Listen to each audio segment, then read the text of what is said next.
Welcome back, Cult Lords fans. Welcome back!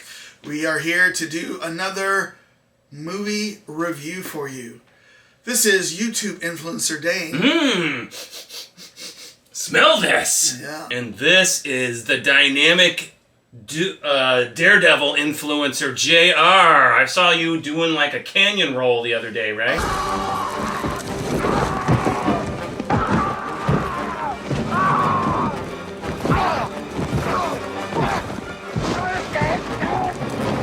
Yeah.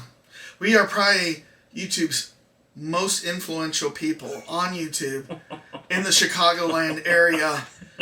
In the western suburbs. In between North Avenue and St. Charles, just west of 294. I guarantee there's nobody bigger than us. There's nobody bigger than us, man. You should see the kind of what do we get from like restaurants? Yes. Oh yeah. Extra stuff. Yeah, we get. You can tell I'm really up on this influencing thing, right? As you can tell, we're just joking. We're nowhere near YouTube influencers. But I'm telling you, we still have to do that. We're gonna have a conference for everyone under 1,000 subscribers. Yeah. No one above 1,000 is allowed. Yeah. That'd be awesome. Yeah. So, but we are here to do Glass Onion Knives Out 2. And before we do our movie reviews, we always like to pour ourselves a drink. Dane, what are we having this time? I'm testing it out. We are doing the Basil Hayden, another fine bourbon, but this one's extra special, limited release, red wine cask finish. So they basically take their usual bourbon barrels and they finish them off in wine casks. I don't know, they didn't tell you where they got it from. Artfully aged, hints of fruit, dried fruit, vanilla, and hints of toasted oak. Okay. 40%. Let's fill it up. Let it pour. Cheers. This is definitely a tasty beverage for to 2023. 2023. Okay. May it bring us a lot more subscribers. And faster. And faster. Please. We did notice, by the way, we might be getting into this, but 80%, almost 80% of our viewers are not subscribers? Yeah, 80%. Oh my They come, goodness. they watch, they probably laugh, and then they move on. They fall asleep. They fall asleep. We've said that. We're good for the sleepy crowd. That's right. So, we need you to subscribe, we need you to like, and then we need you to comment and tell us what you thought about Glass Onion Knives Out 2. Knives Out Story by Ryan Johnson. Yeah. So we want to hear those comments. Before we start talking about the movie, Dane, what do we need to warn our viewers about? Red alert! Red alert! Red alert! DJ Red alert! Red alert! Spoilers are coming! Spoilers are coming. Batten down the hatches! Yes. Call the red shirts! The spoilers are coming and we need them out! If you have not seen Glass Onion yet, you might want to pause this, then take a little trip to Netflix, watch it, and then return back to this. That's true. And see if you think the same thing we think. Yeah. All right. We want to hear your opinion because, this conversation keeps going back and forth. We can't always be the ones giving. We need We need some givers. Yeah, we actually like it when you comment and tell us what you think of the movie. If you agree with us, if you don't agree with us, that's cool. Because this is all subjective, So, Dane, we always like to start our show off by just giving our Cult Lords ratings and letting the cards show before we talk about it where we stand. But before we do the Cult Lords rating, what? I always like to share with you the Rotten Tomato scores, and you never see these. So I look at these, and then I share them. And so I want to ask you, before I share them, what do you think the critics gave this? The critics? I'm going to say they gave it a 4.9. A 49%? 49%. Okay, interesting. And what do you think the audience gave 65. This? All right. So, the critics gave Glass Onion a 94%! What? 94%. I'm going to reverse my numbers. Oh, I know. And then... That must what the psychic didn't give me the right order. Oh, no, yeah. But I'm sure she said you'll have a happy 2023, successful, and you'll meet a strange somebody that'll change your life. All right, so let's see what the audience score gave it. A 93%. Wow. These must be like the early fans jumping in there or something. They got in there. All right. All right. So let us share with you the more important scores. Mm-hmm. The Cult Lords ratings. Yes. So we will share these on the count of 3, Dane. Yes. 1, 2, 3. 3. Look at that. Oh. Glass ending. Get a clue. Woo. Man, we are right in the ballpark. We both have the same feelings about this. Oh, wow. You know, you had a cat back there. I was going to say, that cat, man, I don't know how they keep sneaking into the house. You know, did you have a cat? Not anymore. I guess. All right. So we didn't like it compared to everybody else. I know, man. Everybody else is seeing a different movie than we're seeing. I wonder, that score, I think, is over time going to slowly start diverging and going in opposite directions. Because I'm amazed that everyone is in the 90s. I mean, that means they put that movie up with, like, Top Gun level. So, I'm telling you. Come on! I've already started watching, and very soon we're going to have our best of 2022 movies and TV series. I've started watching other people's best of 2022. Mm-hmm. This is almost in everybody's list. Wow. That's interesting. So, Dane, obviously... What are we doing? We are not in the consensus. No. What did you find wrong with this movie? Although, ironically, 94-93, 62-61, 1 degree difference. Yeah. So we're going with the bad?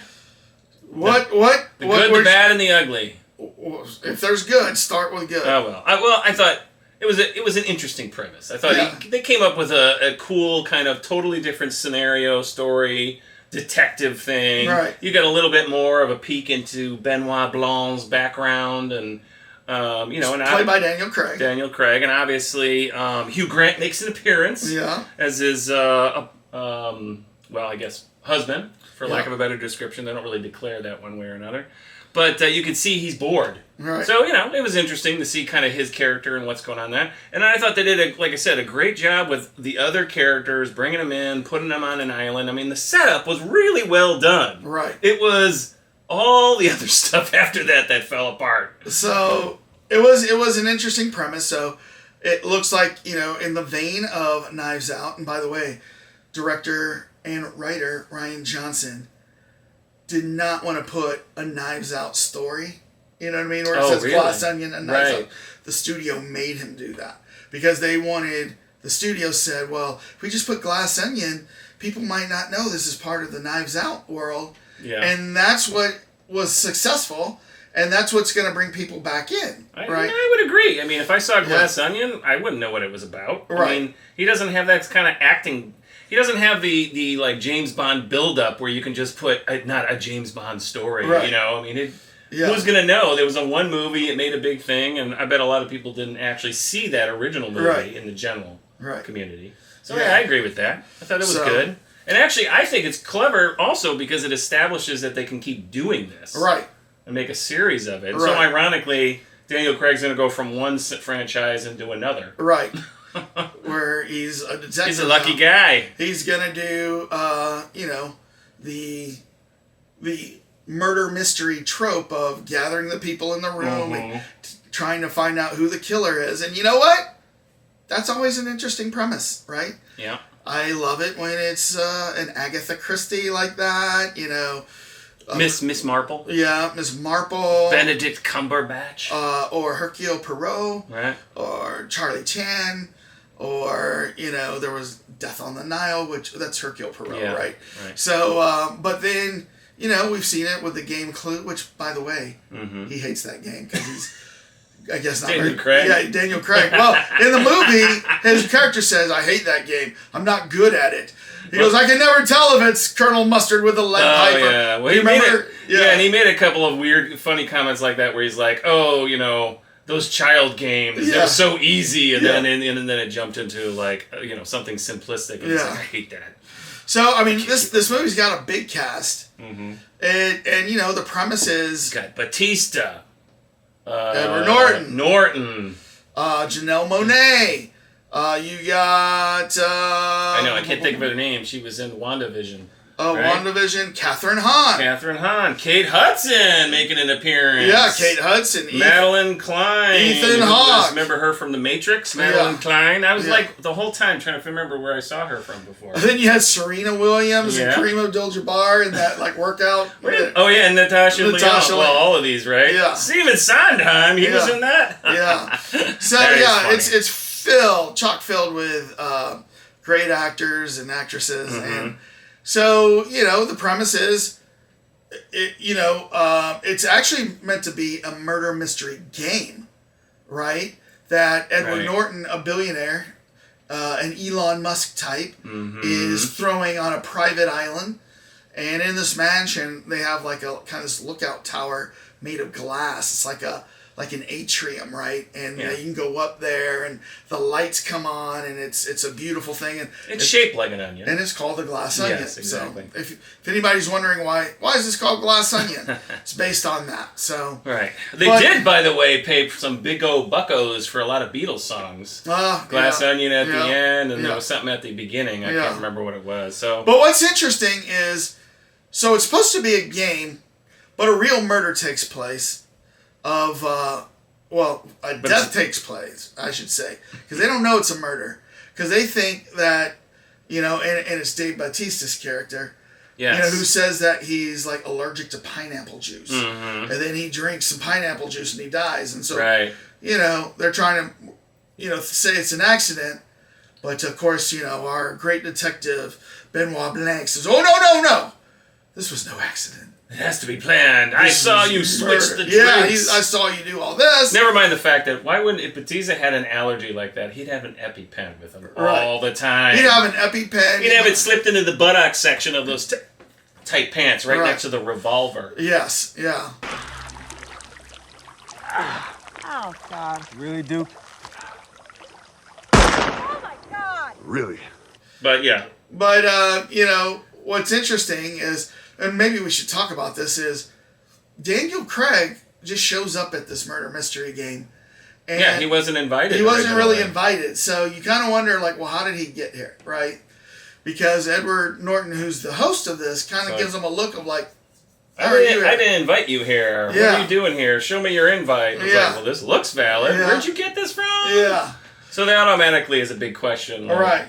And but like maybe 10 minutes after the murder happens, you then find out the backstory of how Daniel Craig gets here, which is kind of interesting. And that Janelle Monáe, who plays Andy Brand, she also has a twin sister who's originally attached to this whole group, right? Introduced everybody together, and you find out came up with actually the big idea, that made for him the $1 billion bucks, right? That he stole, and then she ends up dead, and the twin sister, who looks just like her, looks up famous detectives on the internet, finds Benoit Blanc. After she's broken into the invite. Because we should say the invite was this big elaborate box that had all these different clue-like blah, blah, blah, blah, contraptions. Like a genius would come up with. And she's like, screw that, bam, bam, bam, and breaks the whole thing apart to get to the piece of paper.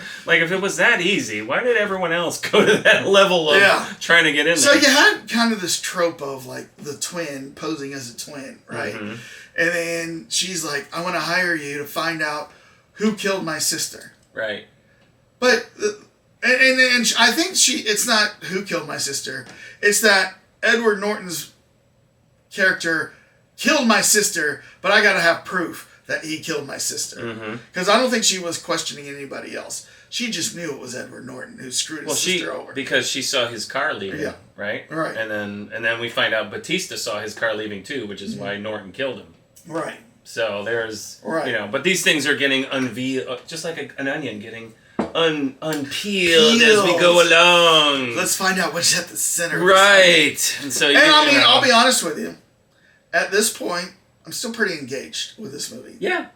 Okay, I'm like, okay, where's this going, right? Right. So what they don't show is the impetus for them to do the flashback is Janelle Monáe's character, who's playing her sister, gets shot and it looks like she's like laying on the stairs dead, and you see Daniel Craig's. Somebody's killed, Yeah, somebody has shot took him. Batista's gun and revolver and shot her through a window. So you don't know who it is. You don't know who it is, but Daniel Craig is looking all shocked. And then, he rushes everybody inside. And then that's when they kind of do the flashback.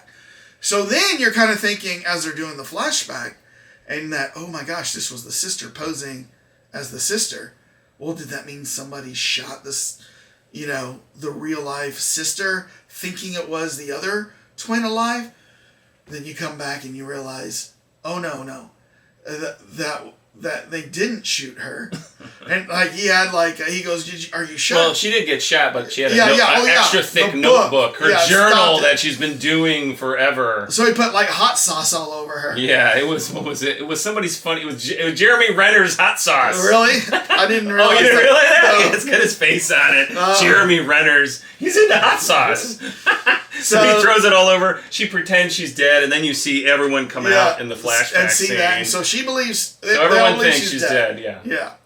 And so now, it's basically this. What you find out in the end is Daniel Craig knows it's Edward Norton, but he's going to try to flush out the truth somehow. Yeah. Right. He's not the cops. Because so he's working to flush all of this out. Right. Right. And meanwhile, there's the big scene where Edward Norton finally reveals, that he did do it. Right. But everyone else is going to go along with it. Right, because he's got a replica napkin of where the idea for the business came from that he came up with, and he's got the real, he's got the napkin. And he's been fronting money for all the different his little group of friends. Like one's a governor, one's a... Well, but and the thing is this, they actually went to court earlier, and they showed everybody on the stand going, oh, well, Edward Norton came up with this idea. So he had bought them all off.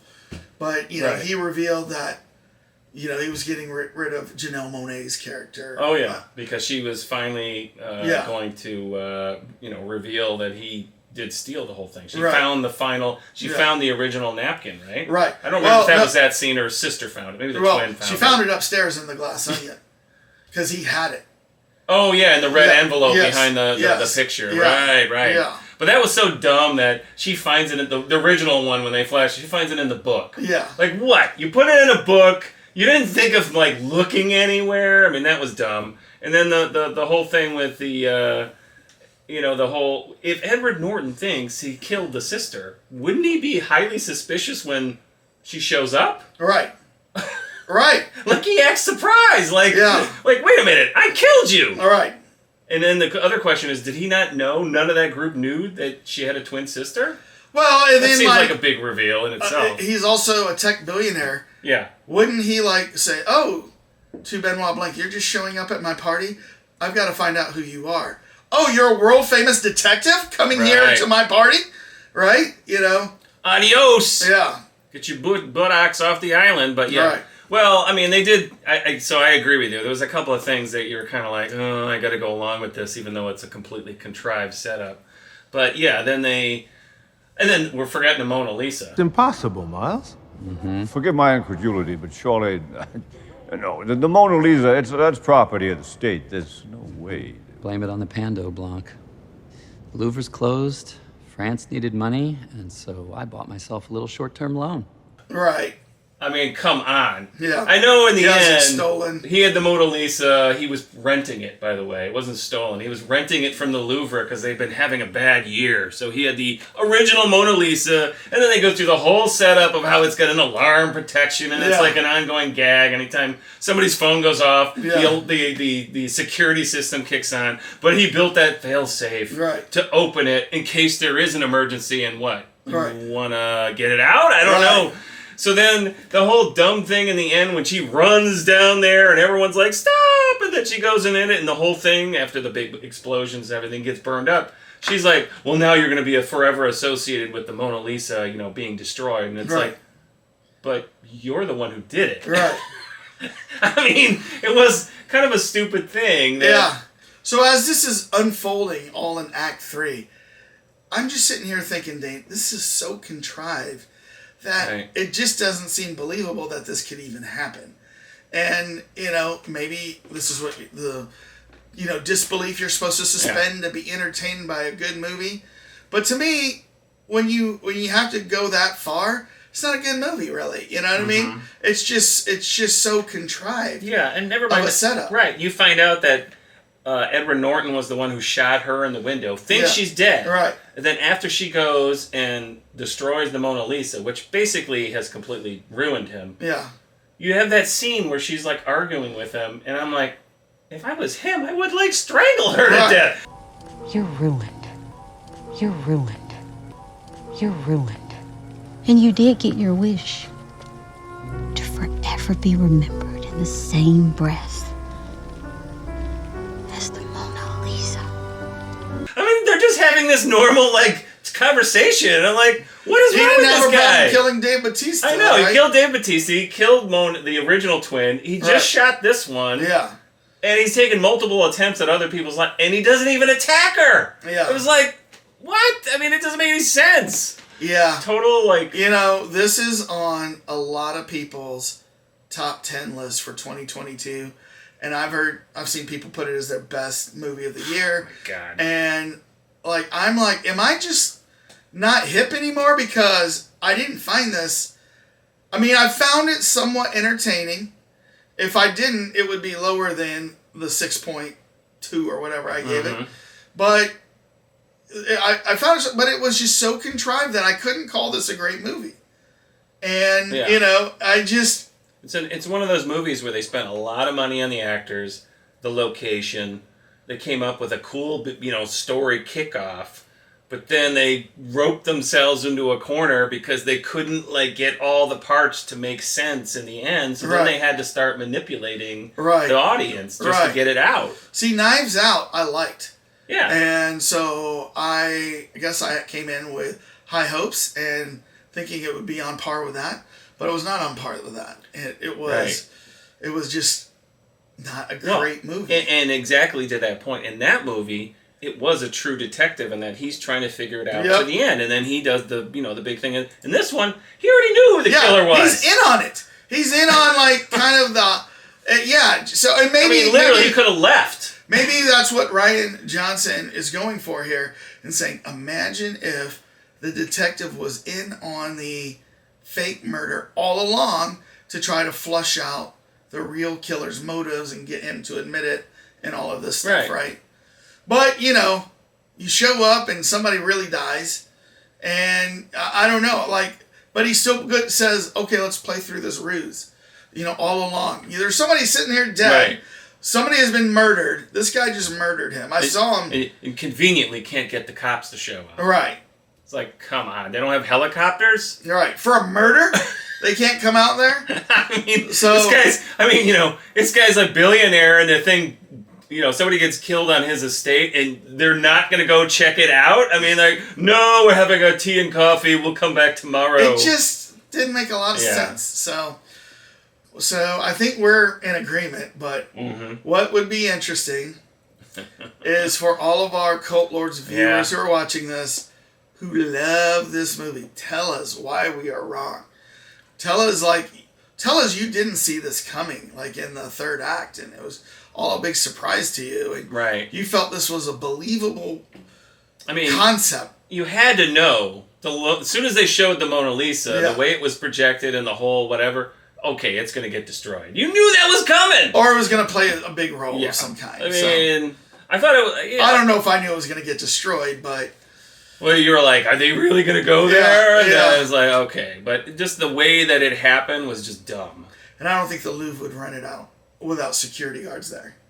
True. Right? Yeah. But of course, the insurance company paid for some top-notch whatever that, what's his name, said, I'll just put a back door. They probably would, if that were to happen, they would not announce to the world that the Mona Lisa was destroyed. They would have a fake hanging in the Louvre, I'm sure. Yeah. Well, but you know what? Tell us, Cult Lords fans. Maybe that's really what happened. Tell us what you think. Tell us if you like this movie. Right after you hit subscribe, you hit like. We need as many likes as we can. We always try to get to double-digit likes. It helps in the algorithms. And then we're on our road to 1,000 subscribers, and we need you. We put out a trailer reaction every day. a movie review every week. And we have lots of other special episodes that we put out and that are upcoming. So Yeah. a lot of content just by subscribing. And then so Dane. Mm-hmm. Whip out your whiskey and drink it with us and tell us how bad this movie was. Why don't you knives us out of here? Oh, knives us out. Whoosh, whoosh, whoosh, whoosh, whoosh. Peace out.